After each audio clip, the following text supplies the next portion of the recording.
한국도로공사에서 제공을 하는 이제 긴급 견인 서비스가 있어요. 저는 이 서비스를 이용을 하시는 것들을 좀 추천을 드리고 싶습니다. 네.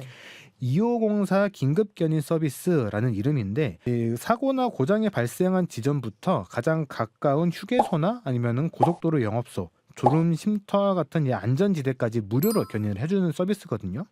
일반적인 승용차나 16인승 이하의 승합차 그리고 1.4톤 이하의 화물차까지도 이 대부분의 차들을 대상으로 이제 서비스를 제공을 하고 있기 때문에 이 번호만 기억하고 계신다 그러면은 이제 고속도로에서 갑작스런 상황에 어느 정도는 이 대처가 가능합니다. 듣다 보면 알걸요 하다 보면 늘걸요 재테크 비법을 매일 오전 11시 편하고 친근한 경제 파트너 박연미의 목돈 연구소.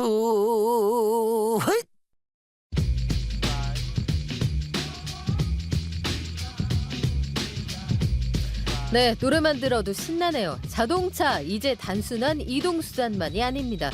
취향도 드러나고요. 재테크, 차테크까지 하시는 분들 많죠. 경제와 점점 밀접해지는 자동차 이야기. 토요일에 자동차연구소 티키타카 자동차 썰 풀어주실 카매거진의 최정필 기자 오셨습니다. 안녕하세요. 안녕하세요. 반갑습니다. 네, 어제부터 설 이후에 진짜 오랜만에 연휴예요. 네네. 우리 최정필 기자님 평소에 시승하러 여기저기 좋은 데 많이 다니실 것 같은데 아, 여기 괜찮다. 드라이브 코스로 여기만한 데 없다. 휴가지로 좀 추천할 만한 데 있어요? 아 조금 슬픈데요. 아, 맨날 슬프대. 우리 최 기자님 얘기에는 슬픈 얘기가 많아요. 생각보다. 네, 슬픈 네. 얘기가 꽤 많은데 이게 사실 저희가 시승을 하다 보면 주변의 풍광을 즐기면서 이 운전을 할 만큼의 여유가 안 생겨요. 그쵸. 네, 이게 차를 평가를 하다 보면은 날씨나 뭐 도로 사정 같은 것들, 주변의 환경들이 다 같은 게 아니거든요. 그러다 보니까 매번 다른 상황에서 운전을 하고 또 그거를 평가를 해야 되다 보니까 운전에 좀 집중을 하게 되고 또 주변의 아름다운 그런 풍경들 사실은 눈에 잘 안 들어오게 됩니다. 그래도 조금 추천을 해볼 만한 곳, 좀 기억에 남은 곳이 한 군데 있기는 한데 사실 요즘 날씨가 봄과 가을은 굉장히 짧고 또 여름은 길고 또 겨울도 길고 그런 좀 이상한 날씨가 됐죠. 특히 여름이 굉장히 덥고 또 온도도 계속 높아지고 있는데 우리는 그럴수록 조금 시원한 동네 좀 찾게 됩니다. 그래서 제가 좀 추천을 드리고 싶은 곳은 강원도 태백이거든요. 네. 태백은 여름에도 굉장히 시원한 동네예요. 거기다가 이 바람의 언덕이라고 해서 이제 태백에 있는 매봉산에 이 풍력 발전단지가 있거든요. 여기가 해발고도 1286m에 달하는 상당히 높은 곳입니다. 거기다가 이제 이 이름처럼 바람이 굉장히 많이 부는 곳이어서 한여름에도 바람막이 같은 그런 재킷 좀 챙겨가야 되는 그런 곳이고요. 주변 풍경이 굉장히 좋거든요. 올라가는 길이 약간 좀 잘 포장되어 있는 편이긴 하지만 옆으로 조금만 빠져나가면은 오프로드 또 재밌게 즐길 수 있는 곳이어서 모험을 즐기는 분들 아니면은 자연 좋아하시는 분들 여름 휴가지로 한 번 정도는 다녀올 만하다 이렇게 생각이 됩니다. 네, 제가 생각이 짧았네요. 이게 차를 타보고 아, 즐겨야지. 풍광이 좋구나. 이러면 모르겠는데 차를 타면서 기사 써야지. 이러면 생각할 게 많죠. 네, 그렇죠. 그러네요. 아, 태백 요 다들 몰려가시지 않을까 싶기도 한데 태백에 있는 바람의 언덕 저도 한번 가보고 싶습니다. 오늘 주제는 연휴 때 자동차 관리법인데요. 우리 5월에는 오랜만에 연휴가 많아요. 차를 오랫동안 세워두는 경우도 있단 말이에요. 네. 이런 분들 요때 아이 차 문제 생기는 거 아니야? 이런 생각도 하실 것 같아요. 문제가 생길 수도 있고 안 생길 수도 있는데 일단은 안 생기는 게 가장 좋겠죠. 네. 네, 그럼에도 이제 생길지도 모르니까라는 그런 불안감들 때문에 어떻게 해야 되나 그런 것들이 있는데 사실 가장 좋은 거는 이 휴가철 연휴 동안에 시동을 한 번씩 걸어주는 게 가장 좋기는 합니다. 근데 온 가족이 휴가 갔는데 혼자 걸어요, 시동을? 요즘에 나오는 차들은 굉장히 좋은 기능들이 있죠. 바로 이제 원격 시동 기능. 요즘에 나오는 차들은 웬만해서는 달려 있는데 제조사마다 조금씩 다르기는 하지만 자동차 관리 앱 이용을 하면은 원격 시동을 걸 수가 있고요. 원격 시동을 한번 걸게 되면은 보통 한 10분 정도 시동이 걸린 채로 유지가 되다가 자동으로 이제 시동이 꺼지게 됩니다. 이렇게 자동으로 꺼지게 되는 거는 이제 아무것도 안 하고 시동만 걸어두면은 또 엔진에 무리가 가거든요. 이런 것들 엔진을 보호하기 위해서인데 특히 겨울철에 배터리 이제 충전을 위해서도 조금 유용하게 쓸 수 있는 그런 방법입니다. 내 차는 좀 오래돼서 이런 기능 없는데 어떡하지? 이렇게 생각을 하시는 분들도 계실 것 같은데요. 저요. 네, 저도 그래요. 네. 이런 경우에는 배터리를 완전히 분리를 해두는 것도 한 가지 방법입니다. 뭐 다른 전자기기들과 마찬가지로 자동차를 운행을 하지 않고 시동도 꺼놨다라고 하더라도 이 전기가 조금씩은 사용이 되고 있거든요. 그래서 이제 전기료 이제 아끼는 방법 이렇게 했을 때 쓰지 않는 전자기기들은 콘센트를 뽑아놔라 이렇게 이야기를 하죠. 자동차도 마찬가지입니다. 특히 요즘에는 이 블랙박스 거의 기본이라고 해도 좋을 만큼 빠짐없이 다 장착이 되어 있다 보니까 여기서 소모되는 전기의 양, 이 전력량을 절대 무시를 할 수가 없거든요. 무엇보다 이제 일반적인 자동차 배터리들은 시동을 한번 걸 수 있을 정도에다가 조금 더 여유가 있는 그런 정도의 이 전기만 가지고 있기 때문에 조금만 좀 방치를 해준다 그러면은 배터리가 좀 부족한 그런 상황들이 생길 수가 있습니다. 이렇게 사용되는 배터리를 구동용 배터리라고 이야기를 하는데 시동이 걸리지 않는 채로 이렇게 계속 블랙박스가 작동을 하고 있다 그러면은 이 구동용 배터리가 방전이 될 수가 있는 거죠. 오, 배터리를 분리해둬라. 이거 너무 전문적인 영역 같은데 이거 공업사 가야 되는 거 아니에요? 갑자기 이 배터리 분리하세요 하니까 나는 그런 거 할 줄 몰라요. 이렇게 말씀을 하실 것 같아요. 몰라요. 네. 사실 저도 직접 해본 적은 별로 없기는 해요. 근데 이제 완전히 다 분리를 해서 보관을 해야 되냐 이렇게 생각을 하실 텐데 사실 마이너스 극만 분리를 해서 그대로 차 안에다가 두기만 하셔도 됩니다. 이 배터리에는 플러스 극 그리고 마이너스 극 다 표시가 되어 있기 때문에 좀 구분 자체는 쉬운 편이고요. 거기다가 플러스 극 같은 경우에는 겉에 추가적인 커버가 더 장착이 되어 있어요. 그래서 쉽게 구분을 할 수가 있고요. 공구 같은 경우에는 10mm 육각 렌치나 작은 스패너 이용을 하시면은 아주 쉽게 분리를 할 수가 있습니다. 그냥 마이너스 극을 분리를 하신 다음에 차체나 다른 곳에 닿지 않게 그냥 마른 천으로 감싸서 옆으로 조금만 빼주면은 크게 문제 없이 배터리를 분리한 채 차를 세워줄 수가 있는 거죠. 육각형 이거 끼워서 돌리는 거 이 공구는 아마 집에 다들 있으실 테니까. 네, 그렇죠.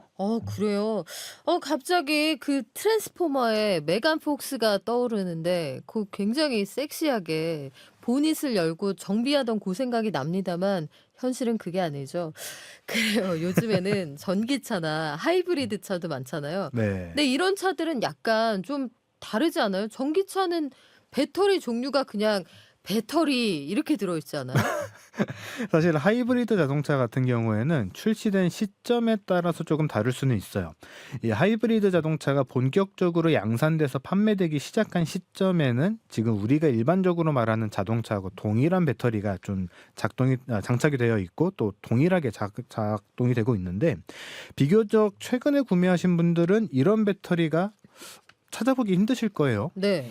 정확하게 말하면은 없는 것은 아니고 장착되어 있는 위치가 조금 다른 건데 이제 보통 배터리가 어디 있냐라고 했을 때 보통 엔진룸 차 앞쪽에 장착이 되어 있잖아요. 이렇게 앞쪽에 이제 하이브리드 초기에 구매를 하신 분들 같은 경우에는 일반적인 차들과 마찬가지로 그냥 마이너스 극 분리를 해주시면 되고요. 그리고 이런 차들은 보통 아까 말씀드렸던 원격 시동 웬만해서는 다 작동이 가능할 겁니다. 그래서 굳이 뭐 분리까지는 하지 않으셔도 될 것 같고요. 그런데 이제 최근에 출시된 하이브리드 자동차들은 통합 배터리 관리 시스템이라는 것들이 탑재가 되어 있어요. 하이브리드 자동차는 엔진으로도 움직이지만 배터리로도 움직이는 그런 자동차다 보니까 이 전기차 배터리하고 비슷한 이 고전압 배터리 장착이 되어 있거든요. 이 배터리에서 이 구동용 배터리로 전기를 끌어올 수 있는 그런 기능들이 탑재가 되어 있습니다. 그래서 다른 조치를 딱히 취할 필요가 없게 되는 거고요. 만약에 이런 하이브리드 자동차를 타는 분들이 오랫동안 차를 세워놨다가 시동을 걸려고 했는데 시동이 안 걸린다. 그러면은 보통은 운전석 왼쪽 아래쪽에 장착이 되어 있거든요. 12V 배터리 리셋이라는 버튼이 있어요. 이 버튼을 한번 눌러주게 되면은 이 하이브리드용 이 고전압 배터리에서 구동용 배터리로 전기를 일부러 끌어오는 그런 기능들을 활용을 할 수가 있습니다. 그래서 이 버튼 한 번만 눌러주면은 바로 해결이 가능한 거죠. 전기차 같은 경우에도 이런 통합 배터리 관리 시스템이 장착이 되어 있는데 더 잘 되어 있다 이렇게 볼 수가 있습니다. 그래서 자동차가 스스로 상태를 확인을 해서 이 고전압 배터리를 이용해서 구동용 배터리를 충전을 시켜주는 거죠. 물론 배터리가 60% 이상 충전이 되어 있어야 한다 이런 조건들이 있기는 하거든요. 그래서 여행이나 휴가 가기 전에 전기차 배터리를 한번 충분히 충전을 해놓고 갔다 그러면은 딱히 걱정은 할 필요가 없는 겁니다. 아, 역시 사람은 배워야 돼요. 여러분, 아는 것이 힘입니다. 저는 생전 처음 알았네요. 아, 최정필 기자님 얘기를 들으니까 차를 어떻게 관리해야 하는지 알겠어요. 근데 요거는 맞아요. 제가 어디서 들었는데 오랫동안 차를 안 쓸 때는 차를 반드시 옥외 말고요. 지하 주차장에 넣어 놔야 된대요. 요 제가 아는 상식 맞습니까? 주차장에 이제 지하에 넣어둘 수 있으면은 지하에 넣어두는 거를 추천을 하기는 하는데 필수나 뭐 반드시 해야 된다 이렇게 이야기를 하기에는 조금 어려울 것 같아요. 지하 주차장에 세워두세요라고 이야기를 드리는 이유는 보통 이제 크게 세 가지 이유 때문입니다. 첫 번째는 날씨, 그리고 두 번째는 먼지, 그리고 세 번째는 차량 파손의 문제거든요. 이 자동차하고 관련된 법 중에서 주차장법이라는 게 있어요. 이 법의 시행 규칙을 살펴보게 되면은 이 주차 칸수, 주차 대수가 30대를 넘어간다, 30대 초과다라고 하면은 반드시 CCTV를 설치를 하도록 되어 있습니다. 특히 지하 주차장이나 이제 건물식으로 되어 있는 주차 타워들 이런 곳들은 반드시 이 CCTV를 설치를 해야 되는데 그래서 이제 아파트 단지나 조금 규모가 있는 건물의 지하 주차장들은 보통 이렇게 CCTV가 다 설치가 되어 있거든요. 그래서 오랫동안 세워둔 차에 누가 문콕 굉장히 심하게 해놓고 갔다거나 아, 속상하죠. 네, 네. 거기다가 누가 뭐 주차하다가 긁고 갔다던가 아, 이런 상황이 이런 소리가 절로 나오는 제가 그런 따가운 것 상황들 같은 느낌이 들어요. 네. 이런 상황이 발생을 했을 때 누가 그랬는지 알 수가 있는 거죠. 그래서 차량 파손을 예방을 하거나 대처를 하기 위해서 지하 주차장에 세워두는 것들을 조금 추천을 하고 있는 편입니다. 그리고 지하 주차장이라고 해서 먼지가 전혀 안 쌓이는 건 아니지만 사실 요즘에도 이제 꽃가루, 미세먼지, 황사 이런 거 굉장히 심하잖아요. 하루만 세워놔도 차가 굉장히 더러지게 되는데 지하 주차장에 세워두게 되면은 이런 것들을 좀 줄일 수가 있는 거고요. 비가 왔다 혹은 눈이 왔다 그랬을 때는 차가 정말 지저분해지니까 이런 것들까지 한꺼번에 피할 수 있기 때문에 지하 주차장에 될 수 있다면은 지하 주차장에 대세요 이렇게 말씀을 드립니다. 아, 진짜 최근에 세차했는데 차에서 노란 물이 아, 진짜예요. 이 과장법 아니고요. 그쵸? 아시죠? 듣는 분들. 이 꽃가루가 노란 물이 떨어지는 거예요. 그래서 야, 노란 물에 이 까만 흙탕물 장난 아니구나 했는데 요즘에 이 새똥 있잖아요. 네. 또 새들은 왜 이렇게 장운동이 활발합니까, 요즘에? 요 새가 새똥을 떨어뜨렸을 때 바로 안 닦으면 요것도 문제가 된다라고 하더라고요. 사실 가장 기분 나쁜 거는 세차하고 나오는데 새똥 맞는 거거든요. 아, 이거는 선 넘는 거죠, 진짜. 네. 네. 근데 세차하고 나오자마자 새똥 맞는 건 차라리 괜찮아요. 이 새똥이나 먼지 같은 것들을 장기간 맞은 채로 장기간 이제 세워두게 되면은 이 미관상 더러워지는 것 말고도 차의 표면이 상하게 됩니다. 특히 새똥 같은 경우에는 이 점심 때 자꾸 똥 얘기해서 좀 그렇긴 한데 네. 이 새똥 같은 경우에는 이 성분 자체가 산성이거든요. 위산 같은 것들이 같이 나온다 이렇게 보시면 되는데 거기다가 새는 소화를 위해서 이제 모래 같은 것도 같이 먹기 때문에 이게 차에 떨어진 채로 그대로 장기간 방치를 했다 그러면은 차의 페인트가 부식이 되는 그런 상황이 발생을 하게 됩니다. 그런 상태에서 만약에 물티슈나 아니면은 걸레 같은 것들로 빨리 닦아내야지 하고서 빠르게 닦아버린다 그러면은 그대로 그 모래 때문에 차의 표면이 흠집이 생기게 되는 거죠. 아니, 물티슈로 닦아낸다만 해도 다행 아니에요? 근데 그것도 손상을 시킨다고요? 손상을 시켜요. 그럼 어떻게 해야 돼요? 그래서 가장 좋은 거는 불려서 닦아내는 거거든요. 아, 이것도 전문적으로 불려서 닦아낸다. 네. 그래서 아까 세차장에서 나오자마자 맞는 게 가장 기분은 나쁘지만 가장 해결하기 쉬운 방법이다라고 말씀을 드린 건 왜 건데 해결하기가 쉬워요, 그러면? 막 떨어진 거는 아직은 묽기 때문에 아하. 닦아내기가 쉬운 거죠. 오늘 최정필 기자님께서 이 시간대에 딱 맞는 아이템을 그래요. 그러면 지하 주차장에 세워둔다라고 하면 요런 손상은 좀 피해갈 수가 있겠군요. 그렇죠. 근데 반대로 차박 열풍 속에서 차를 가지고 다니면서 옥외에 장시간 주차할 때가 있잖아요. 네. 이럴 때도 주의할 점이 있겠네요. 차의 성능이나 아니면은 주차를 해둔 상황에 따른 그런 운전법들 어느 길로 갈 것인지 이런 것들에 대한 운전법을 좀 익혀두시면은 좋을 것 같은데요. 이제 여름에 매년 빠지지 않고 나오는 이야기가 바닷가 백사장에 차가 빠졌다더라. 빠지지 않고 차가 빠졌다 이 얘기 네. 들었어요. 네. 그리고 작년에 또 굉장히 이슈가 됐던 게 인천 옹진군에 있는 갯벌에 차가 계속 빠지더라 이거였거든요. 사실 이때도 문제가 됐던 길이 이 캠핑장으로 가는 이 길목이었다고 해요. 이 길이 잘 만들어져 있는 그런 캠핑장들도 있지만 이제 캠핑 좋아하시는 분들은 남들 잘 모르는 곳 찾아갈 거야 해서 이 아무도 모르는 곳, 길이 없는 곳도 찾아가시게 되거든요. 근데 이렇게 캠핑을 좀 다녀보신 분들이 이런 곳들을 찾아가다 보니까 내가 다녀본 경력이 얼만데 이 정도는 내 차로 충분히 가지 이러고 모험을 떠나시는 분들이 많습니다. 근데 이렇게 주행을 할 때 잘 안 가는 길을 갈 때 조금 조심을 하셔야 되는 게 이 스티어링 휠 핸들을 잡는 방법부터가 좀 달라져요. 보통은 이 자연스럽게 움켜쥐듯 잡아서 엄지손가락을 이제 스티어링 휠 안쪽으로 넣게 되는데 울퉁불퉁한 길을 가다 보면은 이 스티어링 휠이 바닥에 이 높낮이에 따라서 크게 움직이게 됩니다. 네. 이렇게 움직이는 현상을 바퀴를 발로 찬 것처럼 급격하게 움직인다라고 해서 스티어링 킥백이라고 부르거든요. 이 킥백 현상이 발생을 하게 되면은 이 엄지손가락을 다칠 수가 있어요.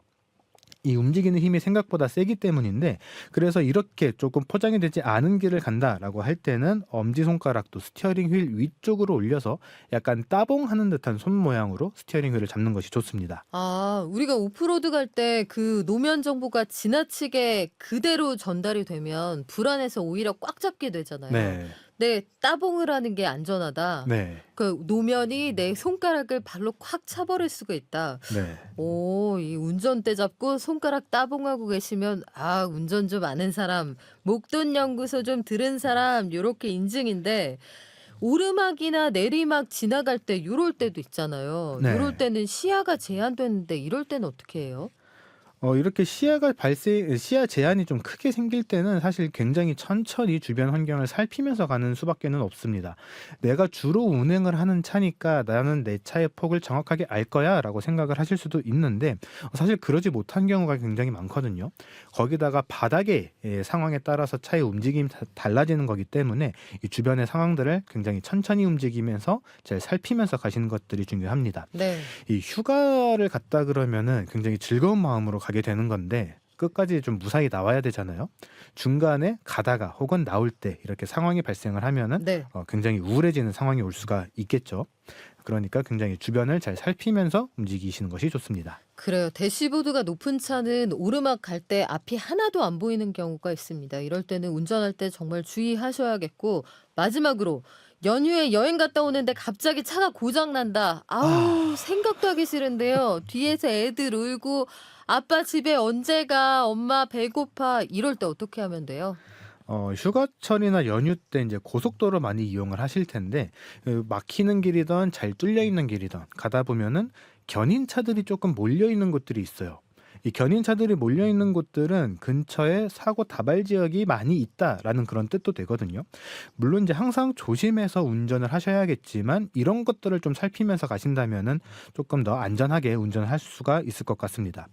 그럼에도 만약에 고속도로에서 차가 고장이 났다 이러면은 이제 견인차를 이제 이용을 해야겠죠. 그런데 한국도로공사에서 제공을 하는 이제 긴급 견인 서비스가 있어요. 저는 이 서비스를 이용을 하시는 것들을 좀 추천을 드리고 싶습니다. 네. 2504 긴급 견인 서비스라는 이름인데 사실 이게 굉장히 센스 있는 이름이거든요. 이 도로공사의 이제 콜센터 번호를 보게 되면은 1588-2504예요. 이 2504가 어떻게 지어진 이름이냐? 이 숫자 2를 다르게 이야기를 하면은 둘이 되죠. 네. 2504. 오호. 도로공사를 약간 언어 유희적으로 이제 표현을 한 겁니다. 2504. 네. 네.